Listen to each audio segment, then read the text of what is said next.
सगाई की तैयारियां पूरे घर में जोरों पर थीं। हर तरफ रोशनी, फूल और संगीत की आवाज़ गूंज रही थी। परिवार के लोग मेहमानों के स्वागत में व्यस्त थे और सभी को बस उस एक पल का इंतज़ार था जब आदित्य और निशा की सगाई की रस्म पूरी होगी। लेकिन किसी को यह नहीं पता था कि इस खुशहाल माहौल के पीछे एक ऐसा तूफान खड़ा हो चुका है जो कुछ ही देर में सब कुछ बदलने वाला है। प्रीत खुद को समझाने की कोशिश कर रही थी कि उसे आदित्य के बारे में ज़्यादा नहीं सोचना चाहिए। आखिर आदित्य की सगाई निशा से होने वाली थी और निशा उसकी बहन थी। वह अपने दिल की बात अपने अंदर दबाकर खड़ी थी। तभी आदित्य उसके पास आया और धीमी आवाज़ में बोला कि प्रीत, तुम चिंता मत करो। जब हम रिंग एक्सचेंज करेंगे तब मैं अपना सेहरा उतार दूंगा। प्रीत उसकी बात सुनकर हैरान रह गई। उसने पूछा, तुम ऐसा क्यों कह रहे हो? आखिर तुम करना क्या चाहते हो? आदित्य ने उसकी आंखों में देखते हुए कहा, वही जो मुझे बहुत पहले कर देना चाहिए था।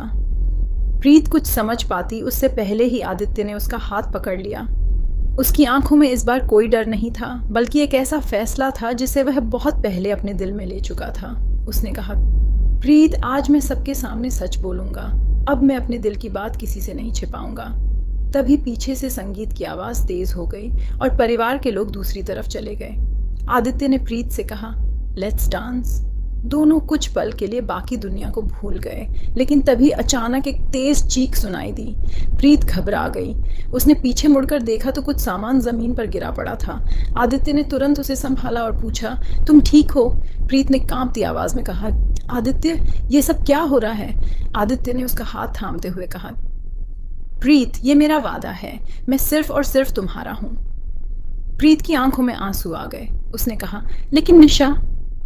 आदित्य कुछ पल चुप रहा और फिर बोला, निशा के बारे में मैं इस वक्त कुछ नहीं सोच रहा और तुम भी उसके बारे में मत सोचो। निशा बहुत अच्छी तरह जानती है कि मैं ये सगाई नहीं करना चाहता था। वह जानती है कि मैंने उसके लिए कभी वैसा महसूस नहीं किया जैसा मैं तुम्हारे लिए करता हूँ। प्रीत ने उसकी बात काटते हुए कहा, लेकिन मुझे तो कुछ भी नहीं पता था। आदित्य की आवाज़ भर्रा गई। यही तो मेरी सबसे बड़ी गलती है प्रीत। तुम नहीं जानती कि तुम मेरे लिए क्या हो। तुम नहीं जानती कि तुम्हारा मेरे जीवन में होना मेरे लिए कितना ज़रूरी है। मैं कब से सबको कह रहा था कि मैं किसी और से सगाई नहीं करना चाहता। जानते हो क्यों? क्योंकि मेरे दिल और दिमाग में सिर्फ तुम थी। आज भी तुम हो और हमेशा तुम ही रहोगी। प्रीत की आंखों से आंसू बहने लगे। आदित्य ने उसके सामने हाथ जोड़ दिए। प्रीत, मुझे बस तुम्हारी हाँ चाहिए। एक बार हाँ कह दो। मैं माता रानी के सामने तुमसे वादा करता हूँ कि मेरा दिल हमेशा तुम्हारा रहेगा, सिर्फ तुम्हारा। प्रीत ने उसकी तरफ देखा, लेकिन उसके होंठों से शब्द नहीं निकल पाए। आदित्य ने कहा, बहुत दर्द में है मेरा दिल और तुम्हारी हाँ ही इसकी दवा है। प्लीज प्रीत, हाँ कह दो। कुछ पल की खामोशी के बाद प्रीत ने धीरे से अपना हाथ आगे बढ़ाया। आदित्य ने उसका हाथ पकड़ लिया। दोनों माता रानी की मूर्ति के सामने खड़े थे। तभी वहां मौजूद बुजुर्ग ने दोनों को देखते हुए कहा, बेटा, ये आज का दिन बहुत शक्तिशाली है। सारे ग्रह और नक्षत्र ऐसी स्थिति में हैं जो इस रिश्ते को मजबूत बना रहे हैं।